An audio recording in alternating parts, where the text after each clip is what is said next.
জনাব মাহমুদ রহমান।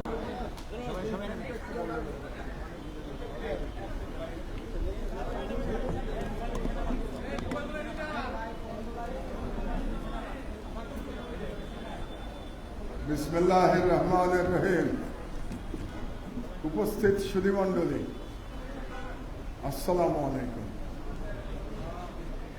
আজ থেকে ঠিক 9 দিন আগে 6 বছরের নির্বাসন শেষে বিমানবন্দরে ফিরে আমি বলেছিলাম যে আজকে কোনো রাজনৈতিক বক্তব্য দেব না, আপনাদের সাথে আবার দেখা হবে এবং সেই দিন আমার বক্তব্য আপনাদের সামনে আমি তুলে দেব। তা আমি ভাবলাম যে সেই বক্তব্য তুলে ধরার সব থেকে ভালো জায়গা প্রেস ক্লাব ছাড়া তো আর কিছু হতে পারে না। তো আজকে আমি কৃতজ্ঞতা জানাচ্ছি প্রেস ক্লাবের নতুন প্রেসিডেন্টের কাছে, আমার সাবেক সহকর্মী হাসান হাফিজ, যে তিনি আজকে আমাকে প্রেস ক্লাবের সদস্যপদ দিয়েছেন। এই জন্য আপনাদের সবাইকে ধন্যবাদ। তো আজকে আমি সাধারণত আপনারা জানেন যে বক্তব্য সংক্ষিপ্ত করি, আজকে একটু লম্বা হয়ে যেতে পারে, কারণ শুধু আমার কথা বলতে হবে না, রাষ্ট্রের কথাও একটু বলতে হবে, যেটার ইঙ্গিত আজিজ সাহেব করেছেন। এবং যেহেতু আজকে স্বাধীন বাংলাদেশে আমার প্রথম বক্তব্য, সেখানে কিছু বিষয় আমি না বললে কনফিউশন তৈরি হতে পারে। এবং আপনারা জানেন যে 9 দিন আগে নির্বাসন শেষে আসার পরে 5 দিন জেলে ছিলাম এবং এই 5 দিন জেলে থাকা অবস্থায় বাংলাদেশের সর্বশ্রেণীর নাগরিক আমাকে যে ভালোবাসা দেখিয়েছেন, আমাদের ডায়াসপোরা বিদেশ থেকে যে ভালোবাসা দেখিয়েছেন, তার কৃতজ্ঞতা জানানোর ভাষা আমার নাই।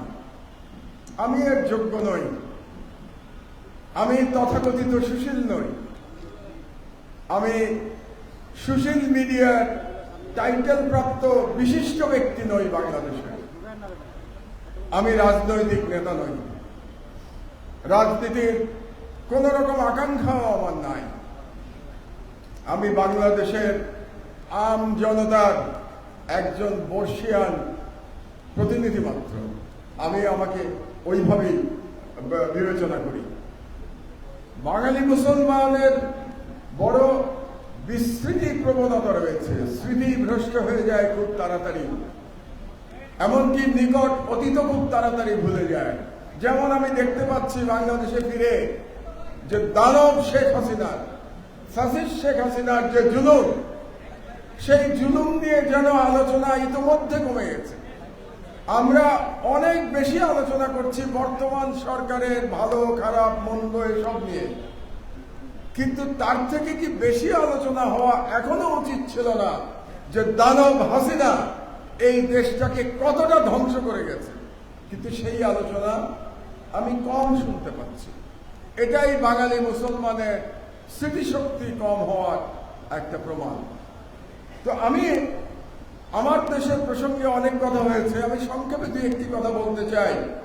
কারণ হলো এই যে মহান বিপ্লব ঘটে গেল জুলাই এবং আগস্টে, এই বিপ্লবে যে তরুণ ছাত্র জনতা, যাদের মধ্যে আজকে অনেকে উপস্থিত আছে, যারা নেতৃত্ব দিয়েছে, তারা আমার দেশ যখন লড়াই করছে তখন তারা বালক ছিল, তারা আমার দেশের অনেক কিছুই জানে না।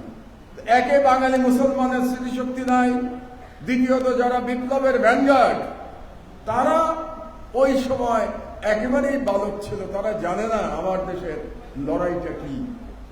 কিছু শুনছে জানছে, কিন্তু তারা জানে না, তাদের ব্যক্তিগত অভিজ্ঞতা নাই। এই জন্য 2-1টি কথা আমি শুধু বলবো। আমার দেশের বাস ছেড়ে কি লেখা ছিল থাকতো জানেন? ইয়াং জেনারেশন জানে না। আমার দেশ স্বাধীনতার কথা বলে, মাস ছেড়ে লেখা থাকতো। আজকে এই কথাটা আমার সহকর্মীরা কেউ বলে নাই। আমার দেশ স্বাধীনতার কথা বলে। কেন ছিল? এটা একটা মেসেজ ছিল। কার জন্য মেসেজ ছিল? হাসিনার ফ্যাসিবাদ এবং ইন্ডিয়ান হেজেমনি, ভারতীয় আধিপত্যবাদের বিরুদ্ধে মেসেজ ছিল আমার দেশের, যে আমার দেশ স্বাধীনতার কথা বলে। ওরা কিন্তু বুঝতে পেরেছিল এই মেসেজ কি। আপনারা জানেন যে বাংলাদেশের মিডিয়ায় এখন পর্যন্ত গত 53 বছর ধরে স্বাধীনতার পরে ভারতীয় হেজেমনি সম্পূর্ণভাবে নিয়ন্ত্রণ করে বসে আছে বাংলাদেশের অধিকাংশ মিডিয়া। এটাই হলো সত্য। বাংলাদেশের মালিক বলেন, সম্পাদক বলেন, সব ইন্ডিয়ান এজেন্ট। এটা হলো সত্য কথা এবং এটা পরিষ্কারভাবে আমাদের বলতে হবে। তো 2013 সালের সেই বিখ্যাত 8 কলাম ব্যাপী হেডলাইন আপনারা সবাই জানেন যে সেই হেডলাইন শাহবাগে ফ্যাসিবাদের পদধ্বনি। আমি যখন নিউজ প্রিন্টে পেন্সিল দিয়ে আমার সহকর্মী আব্দুল্লাহ এবং আবদালকে দিলাম, দুইজন মুখ চাওয়াচাই করছে, কারণ সারা দেশের সেন্টিমেন্টের বিরুদ্ধে আমার দেশ দাঁড়িয়ে বলছে ফ্যাসিবাদের পদধ্বনি, শাহবাগে ফ্যাসিবাদের পদধ্বনি। সেদিন ঘটনাচক্রে একজন উপস্থিত ছিল, আমার দেশের না, তিনি আজকেও উপস্থিত, তাকে দেখতে পাচ্ছি আমি, এবি পার্টির প্রধান মজিবুর রহমান মঞ্জুও সেদিন বসা ছিল ওখানে।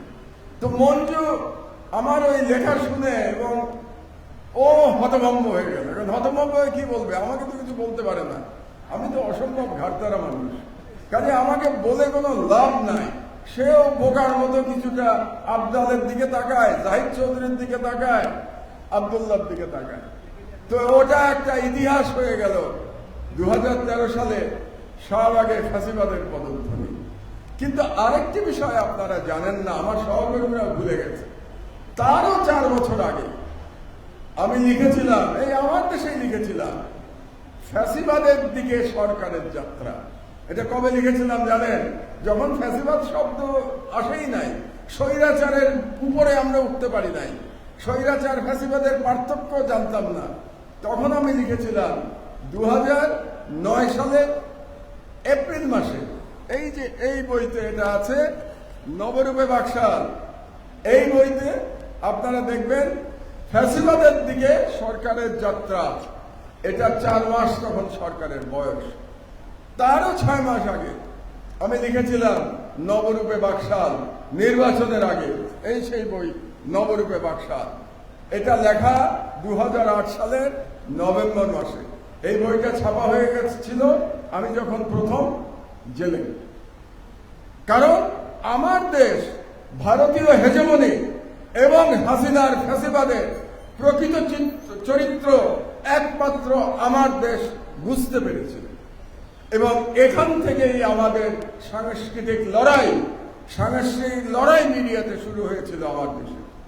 বিচার বিভাগ, যখন বিচার বিভাগ আওয়ামী লীগের নির্লজ্জ দালালে পরিণত হয়েছিল, সর্বপ্রথম আওয়াজ তুলেছিল আমার দেশ এবং আমার দেশে বলা হয়েছিল, আমি লিখেছিলাম স্বাধীন বিচারের নামে তামাশা।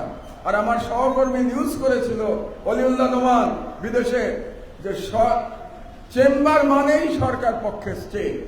এই 2 নিউজের জন্য আমিও জেলে গেছি, অলিউল্লাহ নোমানও জেলে গেছে। কিন্তু আজকে প্রমাণিত হয়েছে যে আসলেই কতটা আওয়ামীকরণ হয়েছিল সেদিন বিচার বিভাগ। পরবর্তীতে স্কাইপ কেলেঙ্কারির কথা তো আপনারা সবাই জানেন। আপনাদেরকে একটা মনে করিয়ে দিই, বাংলাদেশের মিডিয়ার ইতিহাসে, এখানে আপনারা সবাই প্রবীণ সম্পাদক, সাংবাদিকরা বসে আছেন, মিডিয়ার ইতিহাসে আমাকে একটা নজির দেখান ইনভেস্টিগেটিভ জার্নালিজমের ইতিহাসে স্কাইপ কেলেঙ্কারির থেকে বড় কোন ইনভেস্টিগেটিভ জার্নালিজম আজ পর্যন্ত হয়েছে কিনা। অবিশ্বাস্য এক ইনভেস্টিগেটিভ জার্নালিজমের উদাহরণ ছিল স্কাইপ কেলেঙ্কারি বের করা, প্রকাশ করা। আপনাদেরকে 1972 সালের একটা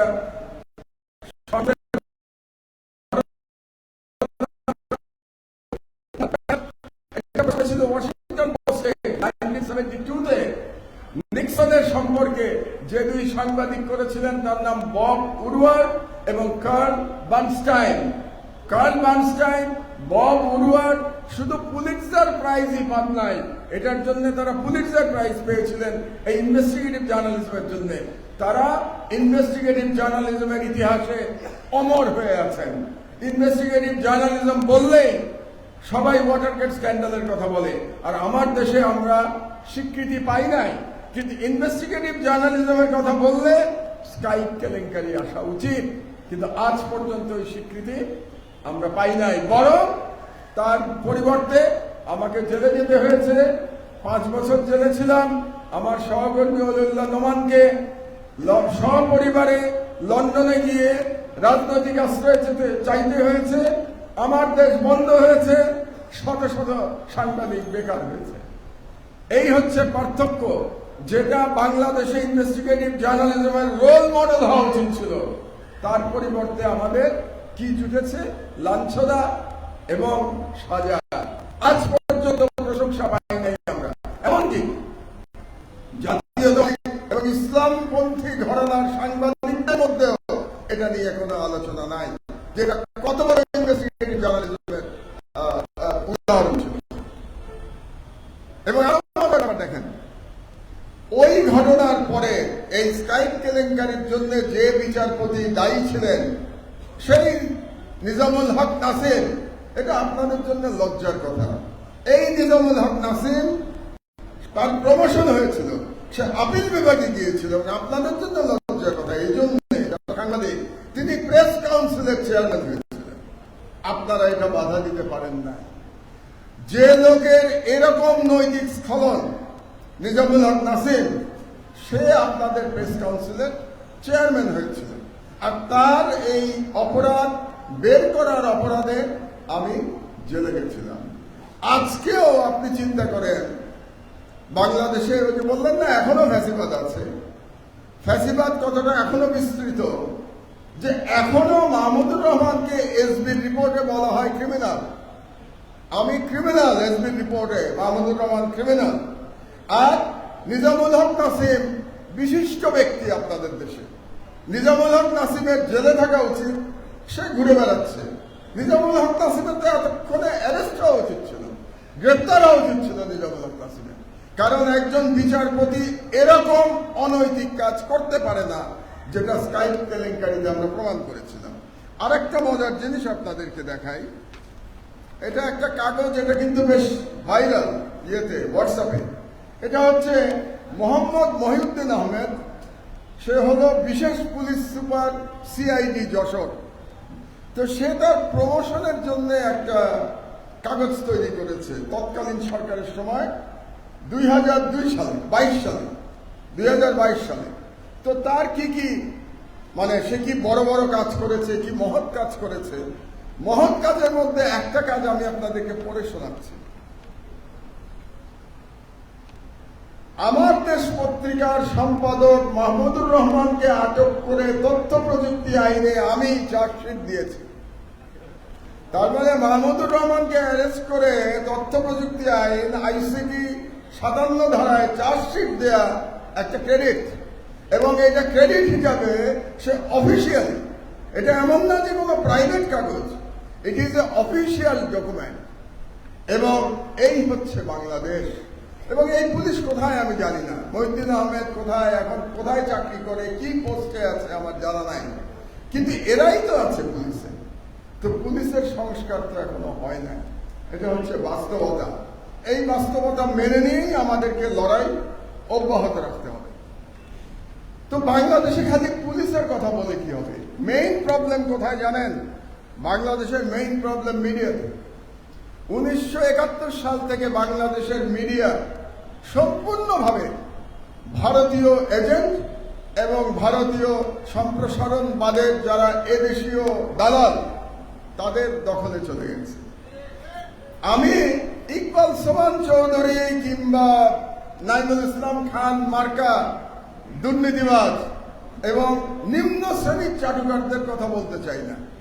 আমার অবাক লাগে, ইকবাল সোমান চৌধুরী নাকি এখনো প্রেস ক্লাবে আসে। কিভাবে আপনারা বসেন? কিভাবে আপনারা ইকবাল সোমান চৌধুরীর পাশে বসেন আমার জানা নাই। ঠিক আছে, আমার কাছে অবাক লাগে যে ইকবাল সোমান চৌধুরী এখনো প্রেস ক্লাবে আসে। এই ইকবাল সোমান চৌধুরী আমার দেশ দখল করতে চেয়েছিল। আমার সহকর্মীরা জাহিদ চৌধুরী এরা খুব ভালো করেই জানে ইকবাল সোমান চৌধুরীর ইচ্ছা ছিল আমার দেশ দখল করা। সেই ইকবাল সোমান চৌধুরী প্রেস ক্লাবে আসে। আপনাদের নেতা এখনো ইকবাল সোমান চৌধুরী আসে? আসে ভাই, আসে না? আজিজ সাহেব আসে না বললে হবে না, আসে ইকবাল সোমান চৌধুরী। সুতরাং এদের কথা না হয় বাদই দিলাম। লেখা থেকে একটু নামটা একটু পরে বলি, আগে লেখাটা একটু পড়ি, একটু শোনেন মনোযোগ দিয়ে। বঙ্গবন্ধুর আওয়ামী লীগ বাংলাদেশ সৃষ্টিতে আমাদের নেতৃত্ব দিয়েছে। গত 14 বছর ধরে শেখ হাসিনার আওয়ামী লীগ দেশ গঠনে আমাদের নেতৃত্ব দিচ্ছে। অতীতের অন্য যে কোনো সরকারের চেয়ে এই অর্জনগুলো স্মরণীয় এবং অতুলনীয়। এটা কবেকার লেখা জানেন? 2022 সালের লেখা, 2022 সালের ডিসেম্বরের লেখা। তো কি এই অর্জনগুলো শেখ হাসিনার অর্জন নাকি অতুলনীয় এবং স্মরণীয়? তাহলে এটা একজন সম্পাদক, এখনই আমি নাম বলবো আপনাদেরকে, এই সম্পাদকরা হলো আপনাদের সমাজের মাথা, আপনাদের সাংবাদিক সমাজের মাথা। এই স্বাধীনতার পরে, এই স্বাধীনতা যেটা শহীদের রক্তের উপর দিয়ে যে সরকার গঠিত হয়েছে, সেই সরকারের সঙ্গে প্রথম যে সম্পাদক পরিষদ দেখা করতে গিয়েছে, সেই সম্পাদক পরিষদের নেতৃত্ব দিয়েছে এই সম্পাদক। এটা তো আপনাদের লজ্জা হওয়া উচিত। এবং এই সম্পাদকের নাম হচ্ছে মাহফুজ আলম। তো মাহফুজ আলম এখনো আপনাদের নেতা, আপনাদের সম্পাদক পরিষদের নেতা। তো মাহফুজ আলমের ব্যাকগ্রাউন্ড কি? আপনারা যে বললেন আজিজ সাহেব ফ্যাসিবাদ মুক্ত দেখতে চান সরকারকে, আগে আপনাদের মিডিয়া ফ্যাসিবাদ মুক্ত করেন। যদি সাহস থাকে মাহফুজ আলমের সামনে গিয়ে বলেন আপনাকে ক্ষমা চাইতে হবে এই লেখার জন্য, তারপরে আপনারা সরকারকে বলতে পারবেন যে আপনারা প্রশাসন মিডিয়া কি বলে ফ্যাসিবাদ মুক্ত করেন। আগে মিডিয়া ফ্যাসিবাদ আপনারা মুক্ত করে নেন। তো এখন এই যে মিডিয়া, এই মিডিয়ার ন্যারেটিভ কি ছিল? এই মিডিয়ার ন্যারেটিভ ছিল মৌলবাদ এবং ইসলামী জঙ্গিবাদ। এই দুটো শব্দ ফেরি করে এই মিডিয়া বাংলাদেশে একটা অ্যান্টি ইসলামিক, বাঙালি মুসলমানের ঐতিহ্য, বাঙালি মুসলমানের সংস্কৃতির বিরুদ্ধে একটা আবহ তৈরি করেছে বাংলাদেশে। এই মিডিয়া দুটো শব্দ ব্যবহার করে, মৌলবাদ এবং ইসলামী জঙ্গিবাদ। এটা হচ্ছে ভারতীয় হিন্দুত্ববাদী প্রধানমন্ত্রী মোদির ন্যারেটিভ। তো এই মোদির ন্যারেটিভ বাংলাদেশে ফেরি করেছে যে মিডিয়াগুলো, সেই মিডিয়াগুলো এখনো কিন্তু তাদের ক্ষমতা নিয়ে টিকে আছে। কাজে তাদের বিরুদ্ধে যদি আমরা লড়াই করতে না পারি, এই বিপ্লব আপনি এগিয়ে নিয়ে যেতে পারবেন না। কারণ একটা দেশের মিডিয়া সেই জাতির দর্পণ। এই মিডিয়াতে এই জাতির সংস্কৃতি, এই জাতির কি বলবো আইডেন্টিটি, এগুলি প্রতিফলিত হতে হবে। বাংলাদেশের মিডিয়াতে দুর্ভাগ্যবশত এখন পর্যন্ত প্রকৃতপক্ষে আমাদের জাতীয় আইডেন্টিটি, জাতীয় ঐতিহ্য প্রতিফলিত হচ্ছে না। এটাই হচ্ছে আমার দেশের লড়াই। আমার দেশের লড়াই হচ্ছে এই বিজাতীয় সংস্কৃতির বিরুদ্ধে বাংলাদেশের বাঙালি মুসলমানের আইডেন্টিটি এবং সংস্কৃতিকে এস্টাবলিশ করা। এটাই আমার দেশের সাংস্কৃতিক লড়াই। আমি খুব অবাক হলাম, এই সরকারের খুব পাওয়ারফুল একজন ব্যক্তি ডক্টর ইফতেখারুজ্জামান, তিনি কদিন আগে বললেন মৌলবাদের উত্থান হচ্ছে বাংলাদেশে। পাওয়ারফুল ব্যক্তি এই জন্য বলছি, তাকে একটা কমিশনের প্রধান করা হয়েছে। তার মানে যিনি কমিশনের, আমি সরকারে ছিলাম, খুব ছোট দায়িত্ব ছিলাম নাই, এমন কোনো বড় দায়িত্ব ছিলাম না, কিন্তু সরকারে ছিলাম। কিন্তু আপনি যখন সরকারে থাকবেন, সরকারের অংশ হবেন, আপনার প্রতিটি কথা সরকারের কথা, এটা মনে রাখতে। আমি ব্যক্তি মাহমুদুর রহমান এখন যেটা বলতে পারবো, আমি কোন দলীয় সরকারের অধীনে গেলে আমি বলতে পারবো না, কারণ আমার কথা তখন সরকারের কথা। তা আমি জানতে চাই, বাংলাদেশে মৌলবাদের উত্থান ইফতেখারুজ্জামান কোথা থেকে দেখলেন আবার নতুন করে? এই একই বয়ান দিয়ে বাংলাদেশে ফ্যাসিবাদ প্রতিষ্ঠা হয়েছে। শেখ হাসিনা 16 বছর ফ্যাসিস্ট শাসন চালাতে পেরেছে, এই মৌলবাদের কার্ড ফেরি করে তারা চালাতে পেরেছে। এই মৌলবাদের কার্ড ফেরি করে বাংলাদেশে গুম খুন হয়েছে। এই মৌলবাদের কার্ড ফেরি করে বাংলাদেশে আইনাঘর হয়েছে। এই মৌলবাদের কার্ড ফেরি করে বাংলাদেশে বিচার বহির্ভূত হত্যা হয়েছে। হাজার হাজার মানুষকে হত্যা করা হয়েছে মৌলবাদের কার্ড ব্যবহার করে। আপনি ইফতেখারুজ্জামান এই সরকারের আমলে আবার আপনি মৌলবাদের কার্ড ফেরি করছেন। আপনার উদ্দেশ্য কি? আবার নতুন করে নতুন কোন আদলে ভারতীয় সাম্রাজ্যবাদকে বাংলাদেশে প্রতিষ্ঠা করা, এটা আপনার উদ্দেশ্য। আপনি সাম্প্রদায়িকতার বিরুদ্ধে বলেন, আমরা আপনার সঙ্গে আছি। মৌলবাদ শব্দ ব্যবহার করবেন না। মৌলবাদ শব্দ ইজ এ ন্যারেটিভ। এটা হচ্ছে ওয়ার এগেনস্ট টেরর, বুশের যে ওয়ার এগেনস্ট টেরর এবং ইন্ডিয়ার হিন্দুত্ববাদের ন্যারেটিভ হচ্ছে মুসলমানদের মৌলবাদী বলা। এটা তাদের ন্যারেটিভ। আপনি সাম্প্রদায়িকতার বিরুদ্ধে বলেন, আমরা আপনার সঙ্গে আছি, কিন্তু মৌলবাদ শব্দ বলবেন না। আমরাও সাম্প্রদায়িকতার বিরুদ্ধে, কিন্তু সাম্প্রদায়িকতা কি কেবলমাত্র মুসলমানদের মধ্যে?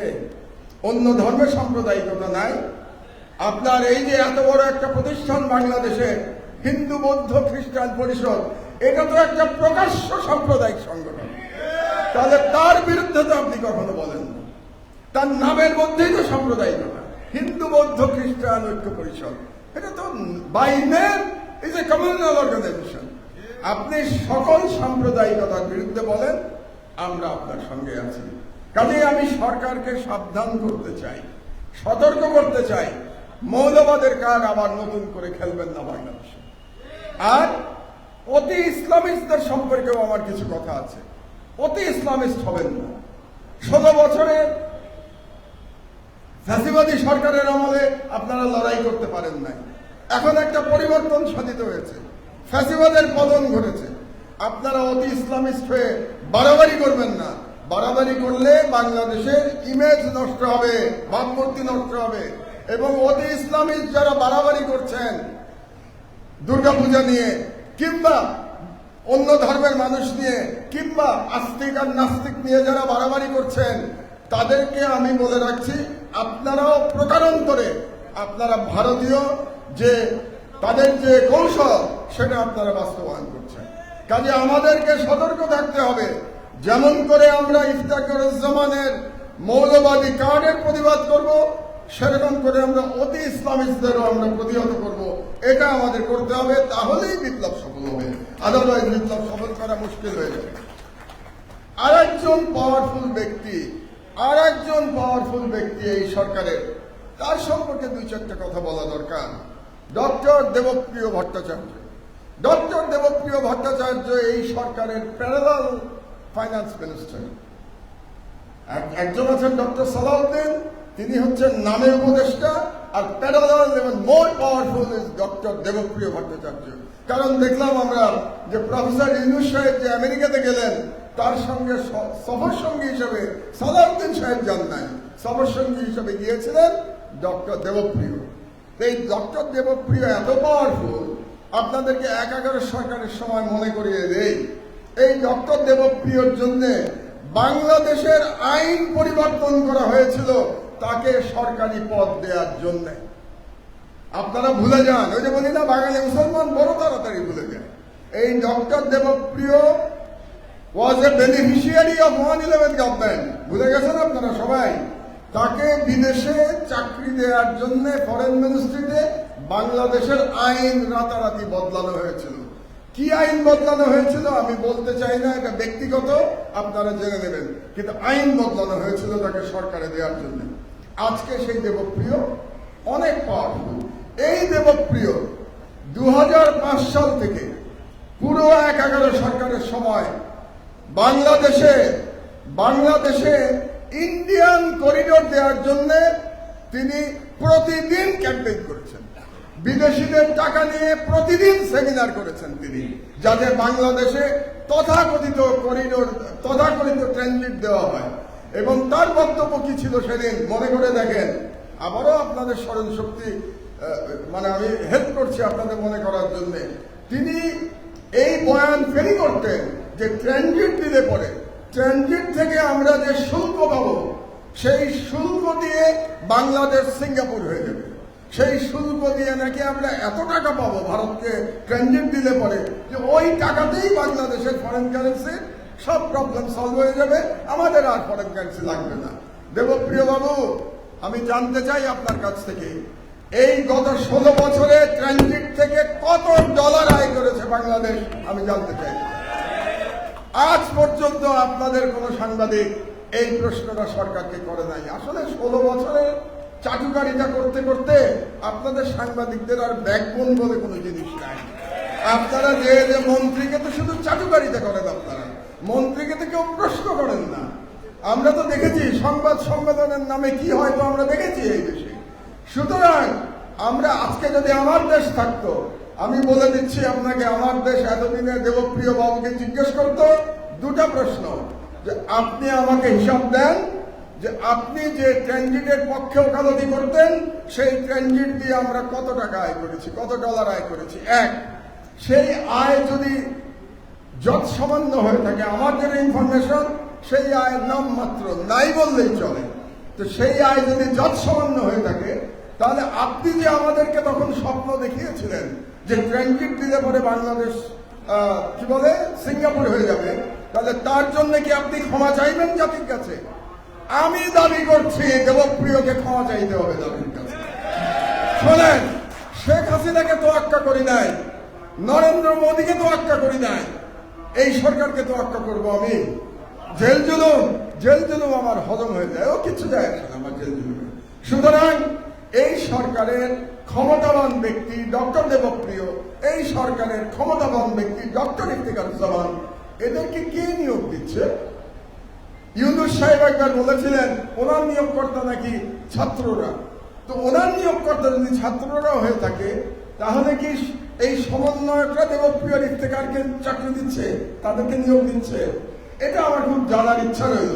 আর এটা যদি না জানে, তাহলে সমন্বয়কদের যে সকল প্রতিনিধি এখানে আজকে উপস্থিত আছেন, তারা যান দেবপ্রিয়র সাথে বসেন এবং আপনারা দেবপ্রিয়কে জিজ্ঞাসা করেন যে ট্রানজিট নিয়ে আপনার ভূমিকা কি ছিল। এটা আমি দেখতে চাই যে ইয়াং জেনারেশন দেবপ্রিয়কে জিজ্ঞাসা করবে ট্রানজিট নিয়ে আপনার ভূমিকা পরিষ্কার করেন জাতির কাছে। আমি আর বক্তব্য খুব বেশি দীর্ঘায়িত করবো না, কিন্তু এই কথাগুলো খুব গুরুত্বপূর্ণ। বিপ্লবের মর্মবাণী উপলব্ধি করার জন্য গুরুত্বপূর্ণ। আমি চেতনা শব্দটা ব্যবহার করলাম না, একটা ঘৃণিত শব্দ চেতনা।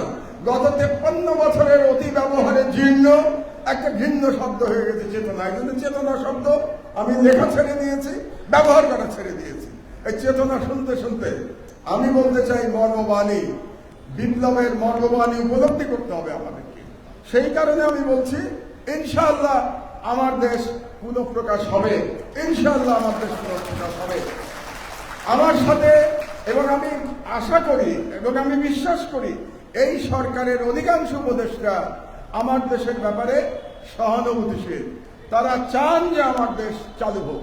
কিন্তু এখানে দেবপ্রিয়রা আছেন, ইফতিখারুজ্জামানরা আছেন, এখানে দেবপ্রিয় এবং ইফতিখারুজ্জামানদের যে সোশ্যাল মিডিয়া প্রমোট করে সেই সোশ্যাল মিডিয়া আছে, এবং এদের প্রশাসনে দোসররা আছে। তারা আমার দেশের পুনঃপ্রকাশ চাই কিনা এটা নিয়ে আমার সন্দেহ আছে। কাজে এই ব্যাপারে আপনারা সাবধান থাকবেন, সচেতন থাকবেন। তবে যদি আমার দেশ প্রকাশে কোন রকম বাধা সৃষ্টি করা না হয়, তাহলে আবার আমরা রাজপথে আন্দোলন শুরু করব। রাজপথে তো আমাদের কোনো ভয় নাই, রাজপথের আন্দোলনকে তো এই সরকার আটকাতে পারবে না। তা আমি আশা করতে চাই এই সরকার, আমাদের সরকার আমি বলতে চাই, কারণ এই সরকার আবু সাঈদের, শহীদ আবু সাঈদের রক্তের উপর দিয়ে প্রতিষ্ঠিত। যে সরকার শহীদ আবু সাঈদের রক্তের উপর দিয়ে প্রতিষ্ঠিত, সেই সরকারকে বলতেই হবে আমাদের সরকার। সেই সরকার ভুল ত্রুটি করতে পারে, তারপরেও সেই সরকার আমাদের সরকার। সেই সরকারের ভুলগুলো দেখিয়ে দিতে হবে। সেই সরকারে যদি ফ্যাসিবাদের দোসররা থাকে, তাদের বিরুদ্ধে আমাদের আন্দোলন করতে হবে। সরকারকে বলতে হবে এই ফ্যাসিবাদের দোসরদের আপনারা সরিয়ে দেন, কিন্তু সরকারকে সহযোগিতা করতে হবে যতক্ষণ না পর্যন্ত এই সরকার হাসিনার মতো দিল্লির কাছে আবার সারেন্ডার না করে। দিল্লির ব্যাপারে আমাদের কোনো কম্প্রোমাইজ নাই, এটা পরিষ্কার করে আমি বলে দিতে চাই। দিল্লির ব্যাপারে আমার দেশ এবং আমি ব্যক্তি মাহমুদুর রহমানের কোনো কম্প্রোমাইজ নাই। যে সরকারি ক্ষমতায় আসুক না কেন, সেটা বিএনপি আসুক, জামাত আসুক, নতুন কোন দল আসুক, দিল্লির সাথে যে দালালি করবে তাদের সাথে আমাদের লড়াই অব্যাহত থাকবে। আমি যতদিন জীবিত আছি ততদিন আমার লড়াই অব্যাহত থাকবে। আর একটা কথা আমি বলেছিলাম, বক্তব্যের শুরুতে যে আপনারা আমাকে যে ভালোবাসা দিয়েছেন এটা এটা প্রকাশ করার ভাষা নাই, তবে এটা এই ঋণ পরিশোধ করবার জন্য আমি কথা দিচ্ছি, আমি মাহমুদুর রহমান জনগণের কাতারে থেকে আমি জনগণের অধিকার প্রতিষ্ঠা এবং বাংলাদেশের সার্বভৌমত্ব রক্ষার জন্য মৃত্যু পর্যন্ত লড়াই করে যাবো ইনশাআল্লাহ। সর্বশেষ এই সরকারের কাছে আমার কিছু দাবি আছে। এই দাবি, একজন বর্ষিয়ান নাগরিক, সিনিয়র সিটিজেন এবং এই ফ্যাসিবাদ বিরোধী আন্দোলনের অতি সামান্য একজন কর্মী হিসাবে এই সরকারের কাছে আমার দাবিনামাগুলো পেশ করে আমার বক্তব্য আমি ইতি টানব। আমি 7টা দাবি আজকের জন্য ঠিক করেছি। 7টা দাবি, 7 ডিমান্ডস। 1 নম্বর ডিমান্ড, ছাত্র জনতার বিপ্লবে আহতদের দেশে ও বিদেশে যথাযথ চিকিৎসা এবং পুনর্বাসনের জন্য অনতিবিলম্বে একটি কমিটি গঠন করতে হবে। আমি ইউনূস সরকারকে আমার অভিজ্ঞতা থেকে একটা সাজেশন দিতে চাই, নেয়া না নেয়া ডক্টর ইউনূসের ব্যাপার। এই কমিটিটা 4 জন ব্যক্তির সমন্বয়ে আপনি করেন। 1 নম্বর ব্যক্তি স্বাস্থ্য উপদেষ্টা। কেন? কারণ যারা আহত তারা সবাই কোনো না কোনো হসপিটালে তারা চিকিৎসাধীন আছে, কাজেই স্বাস্থ্য উপদেষ্টার পক্ষে তাদের তালিকা পাওয়া খুব সহজ এবং কার কি সমস্যা এটা জানা সহজ, সুতরাং স্বাস্থ্য উপদেষ্টা। 2 নম্বর অর্থ, কারণ তাদের দেশে বিদেশে চিকিৎসা এবং পুনর্বাসনের জন্য টাকা লাগবে, সেই টাকার বিষয়টা অর্থ মন্ত্রণালয়কে দেখতে হবে, কাজে কোঅর্ডিনেশনের জন্য অর্থমন্ত্রী লাগবে। স্বাস্থ্য উপদেষ্টা, অর্থ উপদেষ্টা। 3 নম্বর শুনলে আপনারা একটু চমকে উঠবে, শিল্প এবং গণপূর্ত উপদেষ্টা। তা আপনারা ভাববেন এর সাথে সম্পর্ক কি? মন্ত্রণালয়ের সাথে সম্পর্ক নাই, ব্যক্তির সাথে সম্পর্ক আছে। কারণ ব্যক্তিটি হচ্ছেন আদিলুর রহমান খান। আদিলুর রহমান খান কে? তিনি একজন মানবাধিকার কর্মী, তিনি আন্তর্জাতিকভাবে সমাদৃত একজন মানবাধিকার কর্মী। আর এই যে চিকিৎসা এবং তাদের পুনর্বাসন, এটা মানবাধিকারের ব্যাপার, কাজে আদিলুর রহমান খানকে এই কমিটিতে লাগবে। 3 জন। আর 4 নম্বরকে, 3 জন তো বয়স্ক গেল, একজন তরুণ লাগবে না? আমাদের এই যারা লড়াই করেছে, যারা ভ্যানগার্ড ছিল বিপ্লবে, তাদের লাগবে না? সেটা হচ্ছে মাহফুজকে লাগবে। মাহফুজ হচ্ছে ডক্টর ইউনূসের রাজনৈতিক সচিব আর উপদেষ্টা, যাই হোক সহকারী। কেন মাহফুজকে লাগবে? কারণ মাহফুজ ইজ দ্য চোখ এবং কান ডক্টর ইউনূসের, এবং সে রিপ্রেজেন্ট করে ইয়াং জেনারেশনকে, কাজে মাহফুজকে এই কমিটিতে লাগবে। আমি ডক্টর ইউনূসকে সাজেশন দিলাম, গ্রহণ করা না করা তার ব্যাপার। এই 4 জনের সমন্বয়ে আপনি অনতিবিলম্বে একটা কমিটি গঠন করে দেন।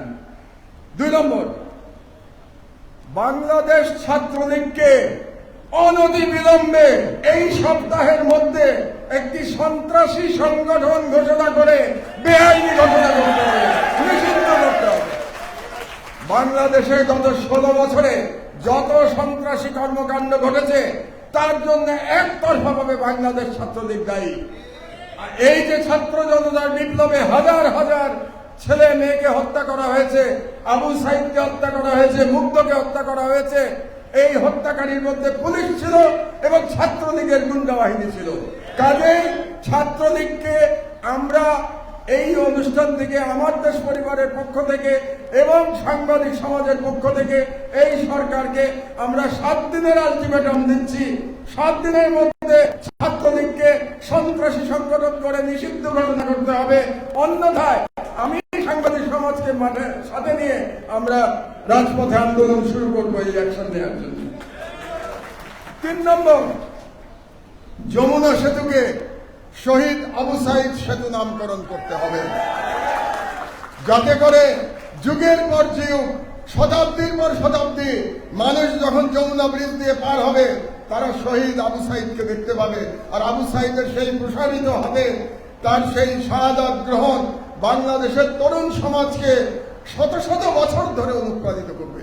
এই জন্য যমুনা ব্রিজকে অনতিবিলম্বে শহীদ আবু সাইদ সেতু ঘোষণা করতে হবে। 4 নম্বর, 2009 সালের পর থেকে ভারতের সাথে যে সকল চুক্তি সম্পাদন করা হয়েছে সেগুলোর প্রতিটি ধারা উপধারা জনসম্মুখে প্রকাশ করতে হবে, ট্রান্সপারেন্সি দেখাতে হবে, জনগণকে জানতে হবে ভারতের সাথে কি কি চুক্তি হয়েছে আমার। এক। দুই, এটার সেকেন্ড পার্ট হচ্ছে এগুলো পুনর্বিবেচনার জন্য একটা কমিটি গঠন করতে হবে যেখানে দেশপ্রেমিকরা থাকবে, যেখানে ডক্টর ইফতেখারুজ্জামান এবং ডক্টর দেবপ্রিয়র মতো কোনো ব্যক্তি, ফ্যাসিবাদের কোনো দোষর এবং ভারতীয় হেজেমনির এ দেশীয় কোনো দালাল থাকতে পারবে না। 5 নম্বর দাবি, বঙ্গবন্ধু অ্যাভিনিউকে আমাদের পাশে শহীদ আবরার অ্যাভিনিউ নামকরণ করতে হবে। কারণ আপনাদের বুঝতে হবে এই ছাত্র জনতার বিপ্লব শুরু হয়েছে শহীদ আবরারের শাহাদাতের মধ্য দিয়ে। এই ছাত্র জনতার ইন্ডিয়ান হেজেমনি বিরোধী বিপ্লব শুরু হয়েছে। এই বিপ্লবের জন্য তার নাম বঙ্গবন্ধু অ্যাভিনিউ থাকতে পারবে না এখানে, এটা শহীদ আবরার অ্যাভিনিউ করতে হবে। আর শেখ মুজিবুর রহমানকে মনে রাখতে হবে আপনাদেরকে, আপনারা যারা শেখ মুজিবুর রহমান সম্পর্কে এক ধরনের সফটনেস আপনাদের মধ্যে আছে, আপনাদের মনে রাখতে হবে শেখ মুজিবুর রহমান স্বাধীন বাংলাদেশের প্রথম স্বৈরাচারী নেতা এবং শেখ মুজিবুর রহমান ফ্যাসিস্ট শেখ হাসিনার ফ্যাসিবাদের আইকন। একটা ফ্যাসিবাদ উত্তর বাংলাদেশে কোন ফ্যাসিবাদের আইকনের নামে কোন স্থাপনা থাকতে পারবে না। পরিষ্কার কথা আমাদের। শেখ মুজিবুর রহমানকে আমরা ফ্যাসিবাদের আইকন হিসাবেই দেখি এবং এর জন্য যদি কেউ দায়ী থাকে সে শেখ হাসিনা নিজে দায়ী, কারণ 16 বছর ধরে সে শেখ মুজিবকে সর্বত্র ফ্যাসিবাদের আইকন হিসাবে প্রতিষ্ঠিত করেছে। 6 নম্বর দাবি, ওয়ার্ল্ড হেলথ অর্গানাইজেশন থেকে ফ্যাসিস্ট হাসিনার কন্যা সাইমা ওয়াজেদ পুতুলের নমিনেশন অনতিবিলম্বে প্রত্যাহার করতে হবে। কারণ এই পুতুলকে নমিনেশন দেওয়া হয়েছিল জালিয়াতির মাধ্যমে প্রথমত, আর দ্বিতীয়ত অনেকে বলে থাকেন যে এটা তো ওয়ার্ল্ড হেলথ অর্গানাইজেশনের ব্যাপার, আমরা যদি নমিনেশন উইথড্র করি তাহলেও হয়তো তারা তার পদ থেকে সরাবে না। কিন্তু সেটা ভিন্ন প্রসঙ্গ। ওয়ার্ল্ড হেলথ অর্গানাইজেশন সরাবে কি সরাবে না এটা তাদের ব্যাপার, কিন্তু আপনি সরকার, এই বিপ্লবোত্তর ডক্টর ইউনূসের সরকার, আপনাকে সিগন্যাল দিতে হবে, মেসেজ দিতে হবে। এটাকে আপনাকে মেসেজ হিসাবে ধরতে হবে যে বাংলাদেশ সরকার পুতুলের নমিনেশন WHO-তে প্রত্যাহার করে দিয়েছে। এটা হচ্ছে আমার 6 নম্বর দাবি। নাম্বার 7, আমি এবার জেলে গিয়ে 2 জন ব্যক্তি যারা জেলে মারা গেছেন তাদের মৃত্যু নিয়ে এই 5 দিনে অনেক কথা শুনে এসেছি।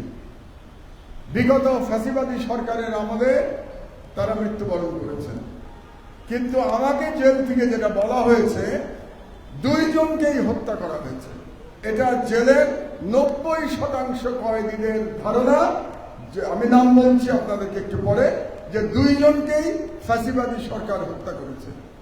তার মধ্যে একজন আমার বন্ধু, আমার ক্লাস ফ্রেন্ড, বুয়েটের ছেলেরা আজকে এখানে আছে, তোমরা জেনে রাখো যার কথা বলছি সে বুয়েটের ছাত্র, বুয়েটে আমার ক্লাস ফ্রেন্ড ছিল। তার নাম lieutenant general major brigadier general Rahim. Brigadier general Rahim জেলে বন্দী ছিল 10টা অস্ত্র মামলা এবং 21শে আগস্ট গ্রেনেড হামলার মামলায়, এবং তাকে বলা হয়েছে সে হার্ট অ্যাটাক করে মারা গেছে।